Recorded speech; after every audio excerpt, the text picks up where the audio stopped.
This is the Sergio Rodriguez Show. Welcome, everybody, to the Sergio Rodriguez Show, a show unlike any other. Today, joining me, one of the most interesting interviews that I know we will ever have on this show, someone who I've been looking forward to having on my show from the world's most dangerous group, NWA, the man himself, the Arabian Prince. Arabian, how are you, my friend?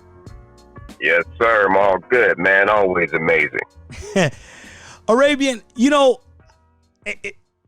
I know, we spoke before and I said to you that I was very interested in having you on because I feel that the perspective that you can give me from going back 30 years ago when you guys started NWA would be different than anybody else.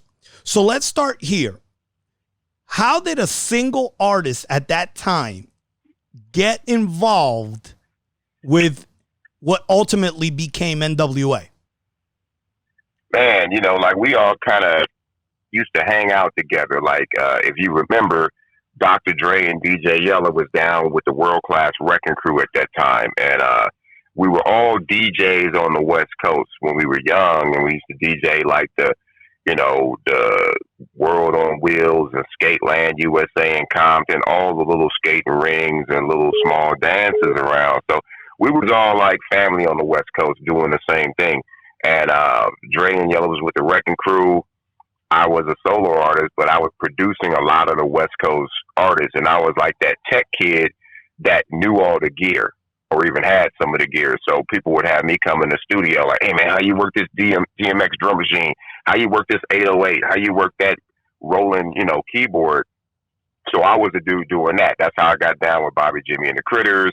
That's how I got down with the world-class Wrecking Crew. And, eventually with NWA, me and Dre used to kick it real tight, going to the beach, chasing women. And, he came at me one day. It was like, man, I met this cat, Eazy-E, man. Let's go talk to him. And, and the rest was history. Now, when you met Eazy and you guys realized that you guys wanted to put NWA together, where was Rin? Where was Cube? Yella, you said, was involved with you guys. Where was Rin? Where was Cube in this whole, where did they factor in?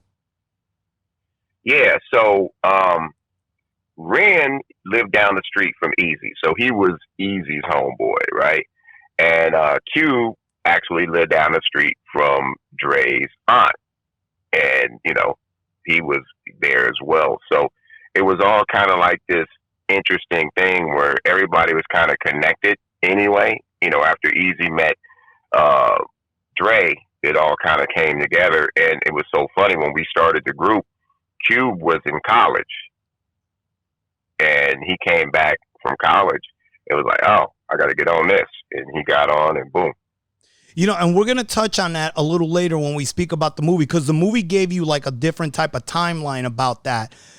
The group starts, or you guys begin to formulate the group. But I remember the first NWA stuff that I got was an album, an NWA and the Posse album. You remember that? Well, right. Obviously you remember that, but I'm saying that album cover is so iconic, but I didn't even know half the guys on there. I knew you guys, but I didn't know half the guys on there. Yeah, so I'm going to give you a bit of history about that because everybody asked that. So that album was actually a bootleg. The original was just called NWA, and it was an EP. So if you look it up, you'll find out there's two with the same photo.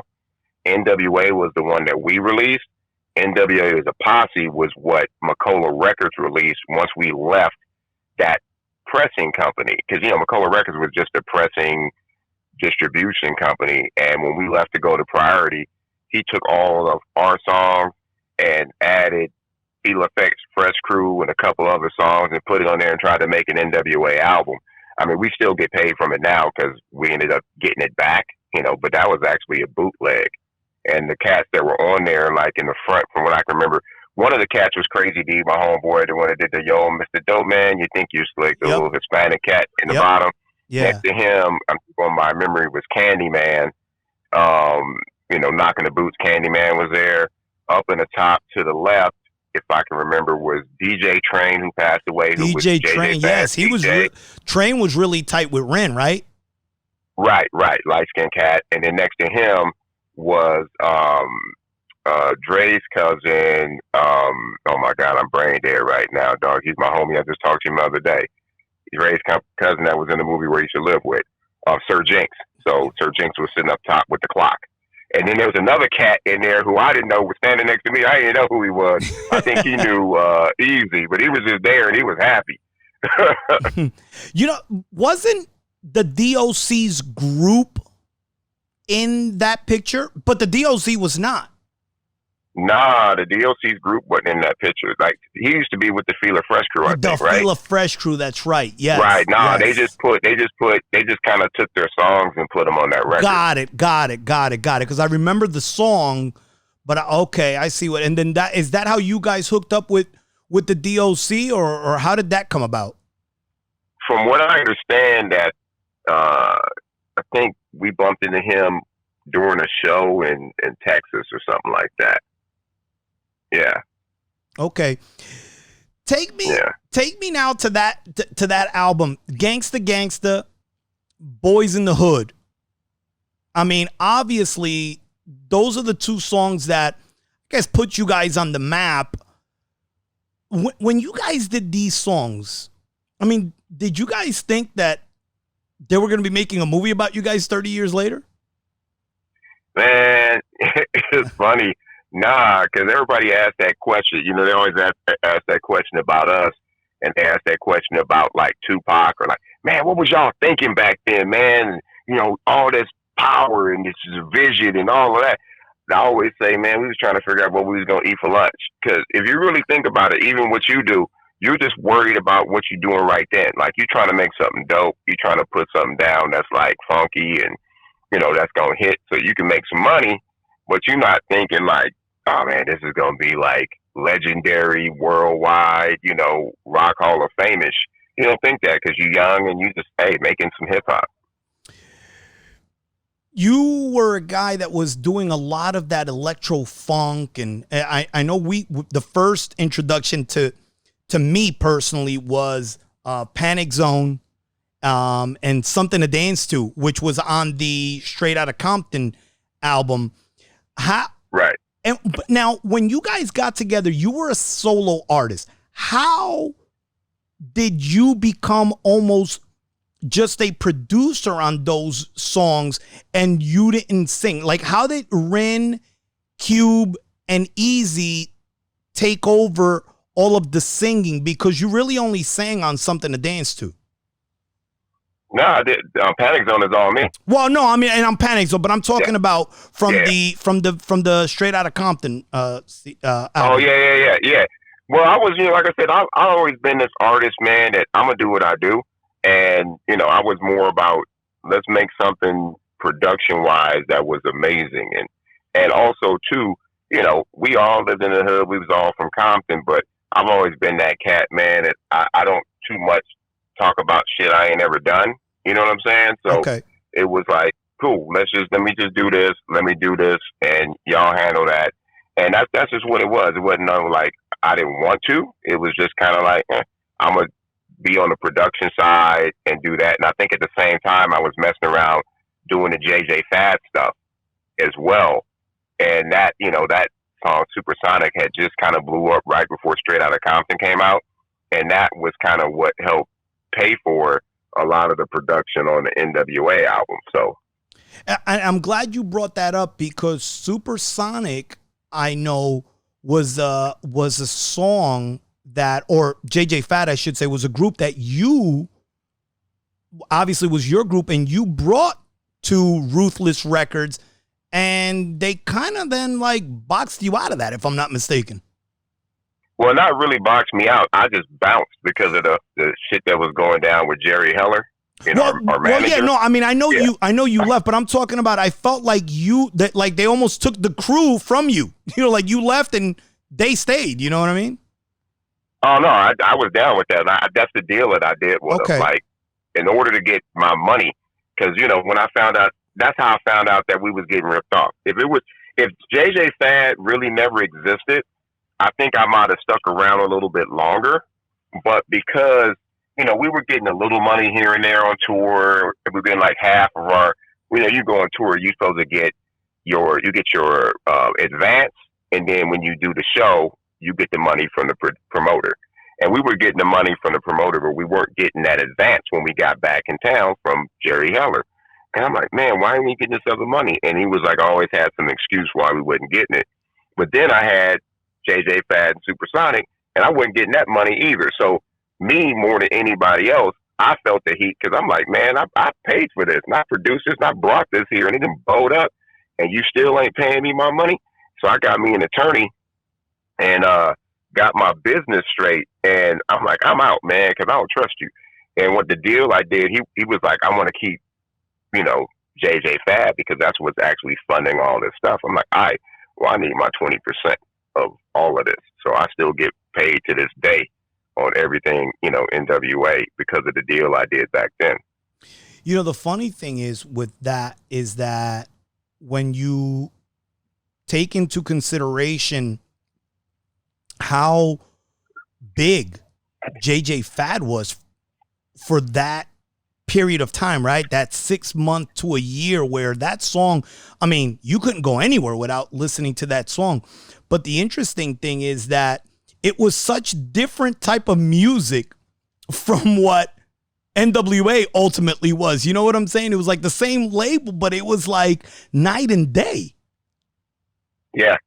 And it was just, and I think that's what Ruthless ended up being because they ended up getting Michelle A. It was just all about trying to do good music. You know what I'm saying? Some people said that song was corny, but hey, I'm still cashing checks off that song to this day.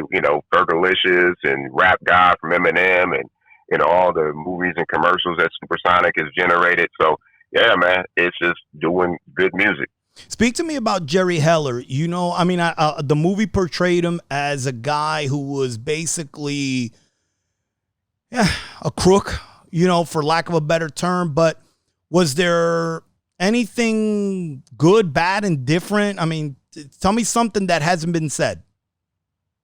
I mean, he knew how to make a deal. But anybody who's hungry for money, of course, they know how to make a deal.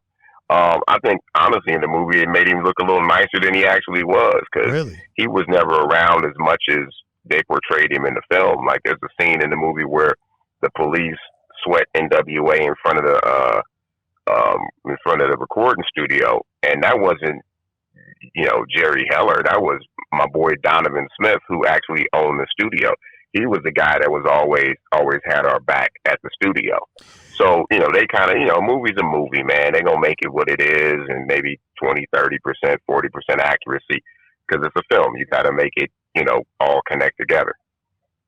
The last thing I want to speak to you about before we do speak about the movie is how I guess you had left NWA for about 3 or 4 years, right? When you found out Easy had AIDS? Yeah, so I still hung out with him because I came back and produced part of the second JJ Fad album with them. Correct. So I never had a problem with anybody in the group. I was still cool with everybody. Me and Yella and Dre, we would all go play paintball together and just chill. Me, it was all about business, So I would go back and hang out. And I remember the week before he went in the hospital, Easy, he had a birthday party, or maybe no, he was at Yella's birthday party, I think. And I'm trying to, it's been so long ago, but he looked fine to me. Like, he didn't look sick at all. And then next thing I know, he in the hospital, and the next thing I know, bam, he's gone. So yeah, man, it was some crazy times. Let's talk about the movie here because there were a couple of things that I had an issue with as a fan of NWA and the movement. First of all, before we talk about the movie, let me ask you this. 30 years ago, so when you guys went into that studio and wrote "Fuck the Police," right?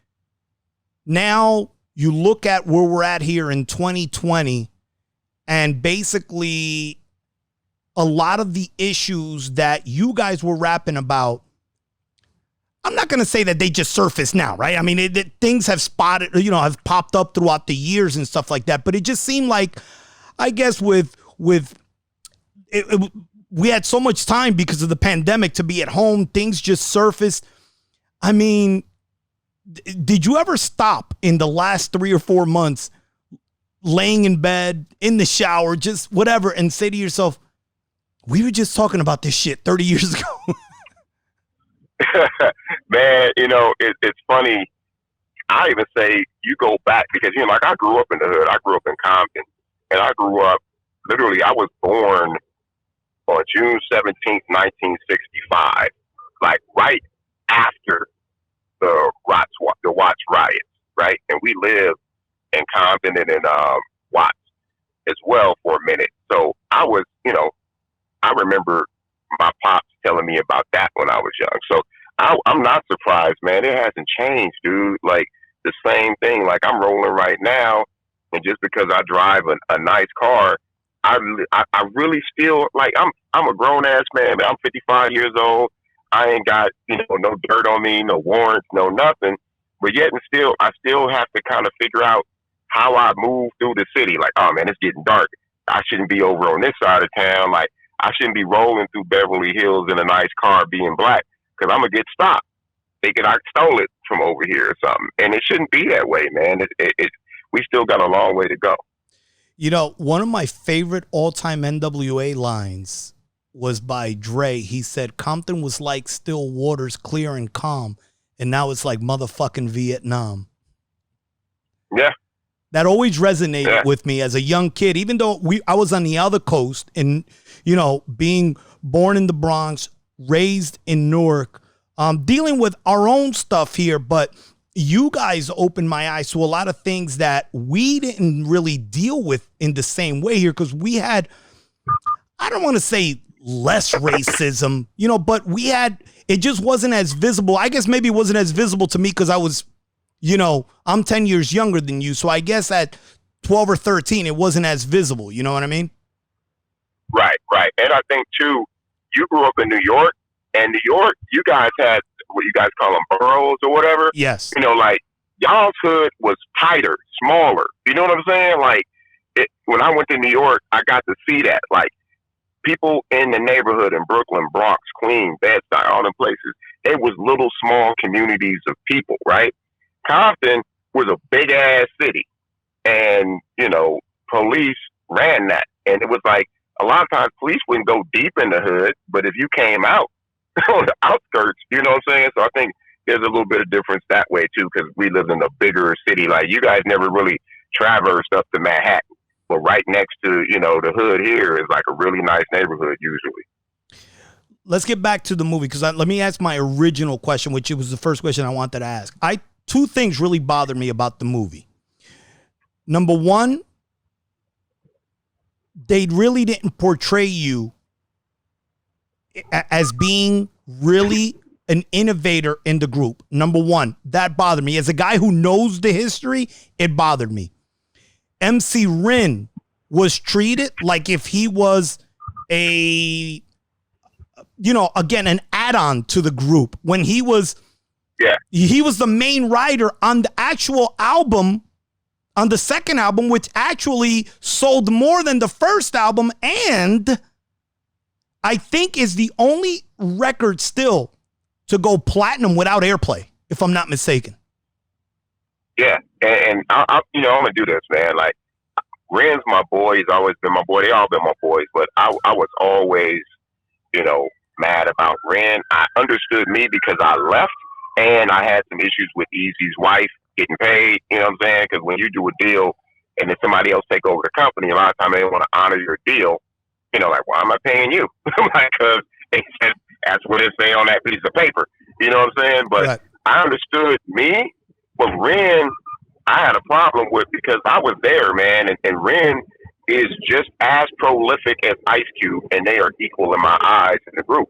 And matter of fact, everybody had their part. Like, Yella never really rapped at all, but he had his part in the group. And, a group is a group, but sometimes when if you look at the dynamic of the production, And like I said, I ain't mad because I still get paid.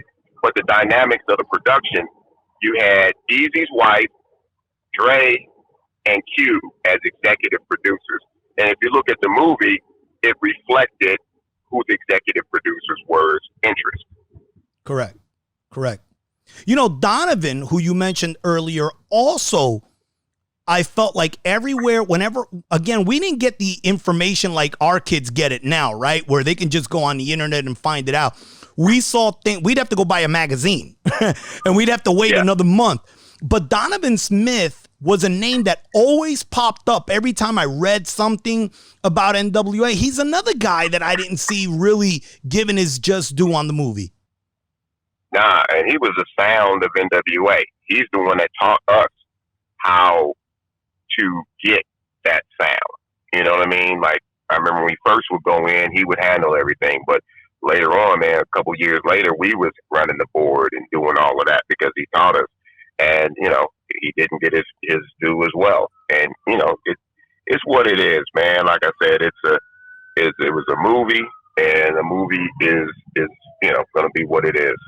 I want to finish up with, I'm going to give you a name and you give me good moment, bad moment, something about that. The DOC. Good moment until he got in his accident. Yeah. You know. Anything that you remember that you want to share about the DOC or your dealings with him? No, man, that fool, man, like, I remember the first time he came in the studio, I had never heard nobody rap like that. You know what I mean? Like, I believe he would have been the best ever if he doesn't have that accent. He doesn't have that accent. Oh man, that fool had like fire, and he still does, but his voice ain't the same. But for prolific writer, you know, like the passion and the fire in his raps and the way he did it, he could change up his styles. Like all of that was just beast. Yeah. I don't know if this is a true story. You might be able to give me an answer to this. I heard that he did Funky Enough in that Jamaican accent because Ren kind of like told him he should do it because he was actually drunk and he asked him to do it in the studio. Maybe I could actually ask Ren and give you a follow-up answer on that one. You know what I mean? I would appreciate that. I would appreciate that. Speak to me about Dr. Dre, man. I mean, he's a mogul now, but what are your recollections of I mean, he's your friend, but what do you remember when you guys were in NWA? What was the thing that always stuck with you about him? You know, like he's a perfectionist, right? So when we would be in the studio, it was about getting it right, and it was about it ain't quite there. Like there was always something like the bass line ain't quite right. So what I really liked about Dre is it wasn't always about just sampling. And also too, back in the day, sampling, you know, a lot of cats don't realize when we first started, samplers, you only had like 0.7 seconds of sample time or 1.7 seconds of sample time. You couldn't sample like today. So a lot of times when we got something and we really liked it, we would replay it. We'd bring in a guitar player or, you know, Dre be like, bring in a flute player or a bass player and let's get it. So, you know, the perfectionist in him and just, you know, making sure we got the purest, best sound. How good of a writer was Ice Cube in those days? Oh, man, that fool was like putting paper out every day. You know what I'm saying?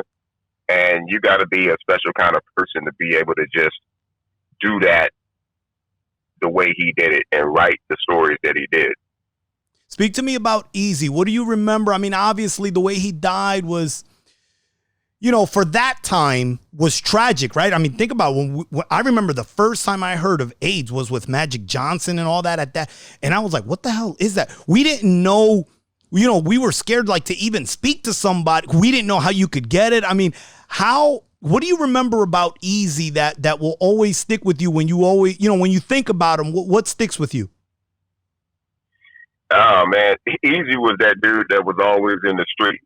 You know, he was always out doing dirt, doing his thing, man, and he chased a lot of women as well because, you know, it was hard to get him in the studio to do his thing. You know, where's Eazy? Oh, man, you know, I'll be there. 5 hours later he show up, but that's easy. But, like I said, man, to me, I don't know what happened.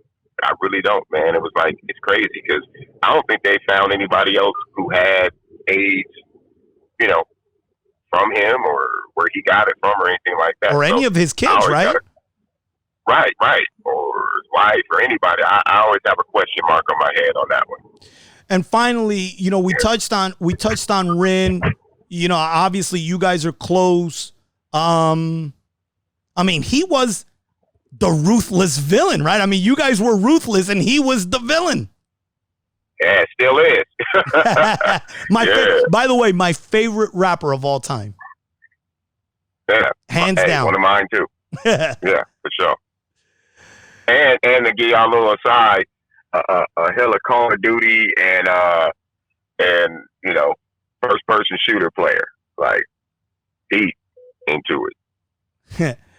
Arabian, man, thank you for taking me back. Again, I wanted to speak to you, not so much because I wanted to get the NWA perspective, but I also wanted to, hear from you about how, you guys obviously affected the world that we live in now. I mean, you guys were just special. I don't know if the kids now will be able to look 30 years from now back at their music and have the effect that we had, not only from NWA, but Michael Jackson, Madonna. I just feel like we grew up in an era where the music is timeless the way it affects you. Right. Yeah. It's crazy, man. I'm just, honestly, man, I tell everybody, dude, I'm blessed that we still relevant. You know what I mean? Because when you go on a career, a lot of groups, they kind of fade away, but, NWA is still relevant, and that's a blessing. My brother, take care of yourself. I hope to have you on. If you want to promote something, I know you do a million things, anything. This is your home, and don't forget to text me that address so I can send you the Sergio Rodriguez Show shirt. Oh, yeah. I need that T-shirt, dog, so I will do that. Do me a favor, send me a text right now so I won't look at it till I get back from the airport, and I'll definitely shoot that to you, man. I appreciate you letting me express myself, and, thanks a whole hell of a lot. No problem. You've been listening to the Sergio Rodriguez Show, a show unlike any other.